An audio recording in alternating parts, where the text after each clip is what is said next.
my grief over Clay, my son, follows me every day. It's like a little dog. Most days it's a small Chihuahua kind of dog. And when a Chihuahua acts up, you just kind of push it aside and just get out of here.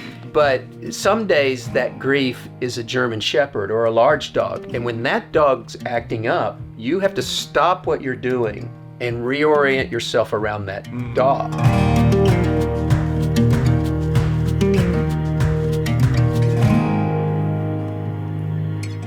No, you need to come closer. I don't know. I don't know if I'm secure enough in my masculinity. So, this is Steve Clifford. I'm actually coming out of a luncheon for pastors in the San Jose area that, no kidding, was honoring Steve. Did an amazing job leading this church here, Westgate, and pulling together pastors. My wife works with pastors, church leaders all over the Bay Area. She would say this is the poster boy for somebody who is so kingdom-minded that he's just always looking for ways to breathe life and resources into other churches, not just his. The mayor of San Jose, no kidding, was just here today, and the city council created a plaque of commendation for Steve for his breathing life into this church. Let's move on. You have done that for me. This is not your show. This is that's my right. show, so you just sit there and take it. I'm an 8. He's also a really good golfer, way better than me, but I enjoy playing with him. But he makes up these games on the golf course where you never know what the rules are until he finds out that he can win by springing a new rule on you. So he'll throw the hammer down, put a crowbar in your body some places, like all of these very bizarre ways of keeping score. Hammers, jackhammers. Yeah, something. Sledgehammer. He's also somebody where he just brings a great deal of joy to relationships, and it's a rare thing. Usually, at least in my experience, friendships often get formed earlier on in life. And it's rare to have a friendship that gets formed later that goes so deep. And in the darkest moments of my life, I don't know what I would have done without the friendship that I knew you before, but when it really got deep was through that. Everybody has a story. I was supposed to say that at the very beginning. Everybody has a story. Oh, yeah. Your story matters to God. And one of the ways that you know somebody is becoming your friend is they care about your story. And they know about your story. And Steve does that. And your story is so powerful. So I kind of wanted you all to hear my friend's story and to be strengthened and encouraged and moved by it. God will intersect with you in ways. So Steve said he was willing to do that. I'd love for you to start just a little bit like growing up. I grew up in a family where God got talked about all the time, church. That was not your experience. Well, we talked about God all the time, but it was not in a very positive way. Not complimentary. It was definitely in vain. But let me say it's been an honor to be a part of your story and, Thank you. And to hear it and to walk alongside you. I am the better man for it. I'm grateful. And my faith is stronger because of it. I grew up in a home with, early on, 2 violent alcoholic parents. And so there was a lot of fighting and yelling and just dysfunction in that. My father left right before my 5th grade year. And that was a happy day for us. I can remember the whole family. Wow. We went economically, we dropped several rungs to where we soon moved into government subsidized housing. Wow. And my mom raised 5 children by herself and worked for minimum wage her whole life, essentially. Wow. Worked the graveyard shift. It was a home environment that would not be allowed to exist today. The Child Protective Services would have come in and taken us away. Wow. Because she was working nights and leaving 5 children. The youngest child was 2. So you don't do that. Right. You just can't do that. And so... But even with things getting that bad economically, it was so bad with your dad that when he left, that was a happy thing. Absolutely. It was a very good thing. The violence stopped. The drinking didn't stop because my mom continued up until almost the end of her life to drink. But the instability and the violence between the 2 of them, it was just pretty volatile. And I was in trouble. I was a kid in trouble. I was unsupervised. I was the oldest of 5. And I got interested in sport. There was nothing really indistinguishable about me except for I could run very fast. Yeah. And so a coach noticed that I could run. And in that, they started to take it, watch my grades. My mom didn't look at my grades. She didn't care. It's not that she didn't care. She just was overwhelmed with all of the other things. And so Someone paid attention to my grades. Someone kept me in school. Someone literally fed us, got us. There was no assisted lunch Wow. then, but he made arrangements with the lunch ladies to give the Clifford children hot lunches. Wow. So I ate one good meal a day. Wow. And I became Joe's boy. And the coach's name was Joe Garcia. Shout out to him if he ever watches this back in Texas. And I became Joe's boy, and his care for me kept me in school, but also gave me a dream to go to college. No one in my family had ever gone to college. Wow. And in Texas, to be a coach, you have to be a full-time certified teacher. Okay. So that meant a college degree. So that was the first time I ever even thought about going to school. And then on the heels of that, my track coach, whose name was John Hacker, came alongside me, actually kept me in, and took over the mantle, kept me in school later in high school. And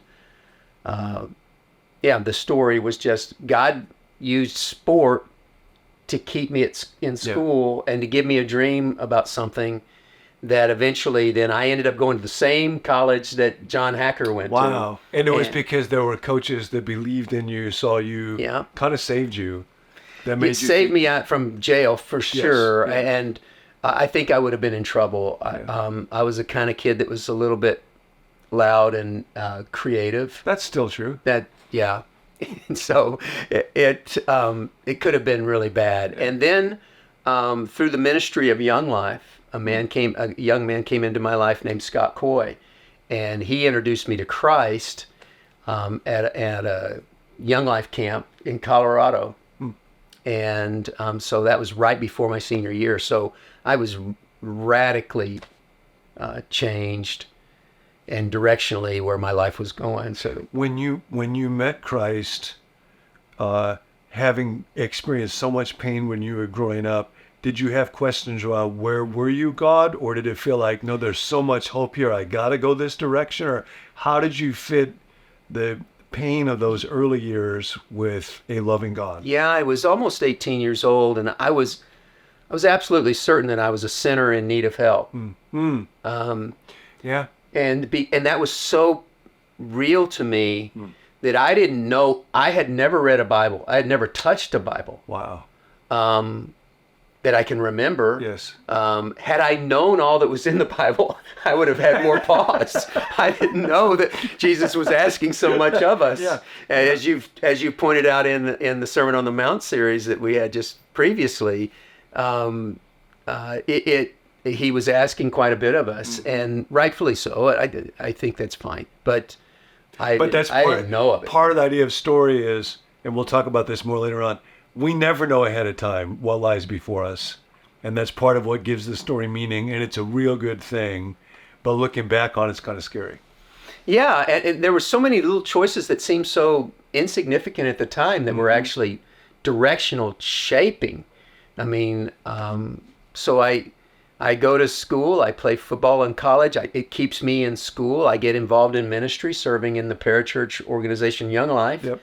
I meet this woman that I fall crazy head over heels in love with my senior year in college, Dana, and we begin the journey of becoming teachers. Yep. And starting that whole process, having 2 small children, and then God interrupting our lives in a way and saying, I think there's something that I'd like for you to say yes to, and I think that was the battle.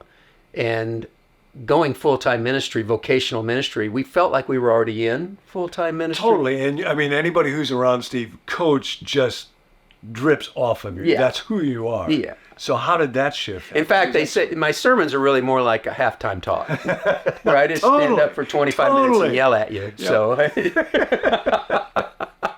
So then we got invited into a church, and that was 1987. So that's 37 years ago. And all of the story is so fascinating to me because I had great designs about how it was going to be played out, and they are completely different. Things that I didn't want. I didn't want to go back to school. I didn't want to be a pastor. I didn't want to move to California. I didn't want to do all of these things. I didn't want to be a lead pastor for sure. And all of those things have brought just such significance and joy and expression of, I met you because of that journey, you know, and so the stories, I love this theme because I'm convinced of the fact that every single person I see has a fascinating story if you just had the time to hear it. Yes. Right? Mine may not sound fascinating to y'all, and that's fair enough. But it's fascinating to me to see God. I think I'm going this way, and he kind of just bounces me this way and that. And then I find myself sometimes reluctantly, but many times joyously embracing the will of God for me. And then the story unfolds even deeper. Yep. No, and a lot of times it's the surprise that's the best part of the thing that you don't want that you do. Oh, yeah. But then other times, very deep pain and very deep suffering, and that's been part of the journey for you. Yeah, that's been part of our story too. I never really liked the verse, "In my weakness I'm strong," but you know, we come along, and one of the saddest stories in the scriptures is the parable about the prodigal son. And it's not the prodigal son that's sad, because that ends up with a party and a celebration. The sadness is the son, the older son, left out in the darkness and refusing to come into the community of the family there. And I found out in a very strange way that I had become like an older son. I was serving, I had left coaching, I'd left the state of Texas, which it's just important to me. And I had come to California, which was less important to me. And then we're serving in this church, and then 12 years ago, our youngest son dies, just a horrible accidental death. But what came out of that was my anger at God that he was supposed to come through for me because I had given so much to him. Yeah. Which, of course, when I say it out loud here, and I'm embarrassed now that this is going to go out, but that's the truth. What was really going on in my heart was God was going to, nothing like that was ever going to happen to me because I was serving him, and he was supposed to make it work, whatever that meant. And so part of our story is dealing with that loss and then seeing the community of Christ around us here at this church just love us back into health. Just patiently, kindly, gently. I remember you saying one time, for a long while after that, joy just felt impossible and almost wrong, except maybe when you were around your grandchildren. Yeah, there was a guilt with laughter. That, what are you doing laughing? Your son just died months ago and you're already laughing. And that was true. I had this guilt about it, except for with my granddaughter. Yeah. And she was the one place where I had permission to rediscover joy. And I think joy is one of the coolest, traits of God's children. But it's difficult, man. In the midst of pain, it's easy to turn towards bitterness and the questions of why and get stuck there. And yet the grandchildren came at just the right time for us. Where when you were with them, it felt like it was okay to have joy. Okay to laugh. You use another image that I've thought about a lot, just in thinking about that loss. It's like there's a little dog. No, yeah. My grief over Clay, my son, follows me every day. It's a part of my journey. It's like a little dog that follows me every single day. And that dog, most days, it's a small Chihuahua kind of dog. And when a Chihuahua acts up, you just kind of push it aside and just get out of here. And you can get on with your day. But some days that grief is a German Shepherd or a large dog. And when that dog's acting up, you have to stop what you're doing and reorient yourself around that dog. Well, there are days when my grief is so heavy for me that I have to stop what I'm doing and reorient myself around that grief. A great gift that came to me a little over maybe 18 months ago now is your time. You were doing some stuff in the 23rd Psalm, which motivated me to meditate on the 23rd Psalm. And there's a phrase towards the end of the Psalm that it says, surely your goodness and loving kindness will follow me all the days of my life. And in my meditation, I thought, wait a minute, I have a couple of other dogs that actually follow me every day. The one of them is good, that's Tov in Hebrew, and the other one is loving kindness, which is Hesed. So I have 3 dogs, Grief, Tov, and Hesed, that follow me all the days of my life. And Tov and Hesed actually help keep the other dog in line, if that makes sense. It totally does. And so you're actually a part of that, of the grief. It doesn't make the grief go away. That's the price of love.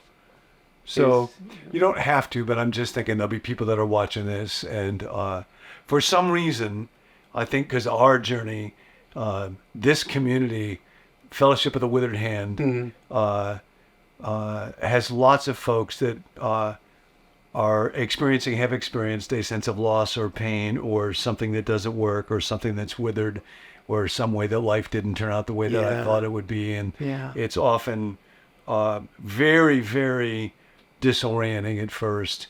And then there's just this strange sense of community with it.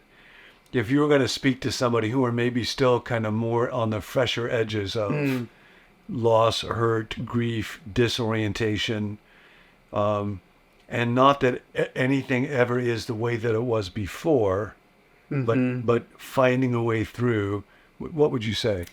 Yeah,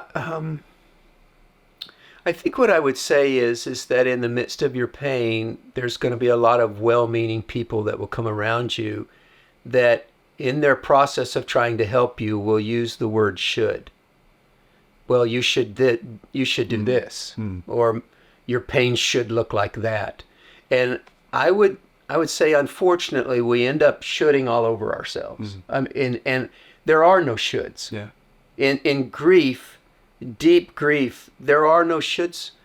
My wife and I processed our grief incredibly different, so much so that we had to make an agreement to stop processing it together for some time and then come back and talk about it. And there was, so she would just say, I can't go there. I wanted details and facts and research, and she wanted nothing of that. So the first thing I would say is there are no shoulds. You are where you are.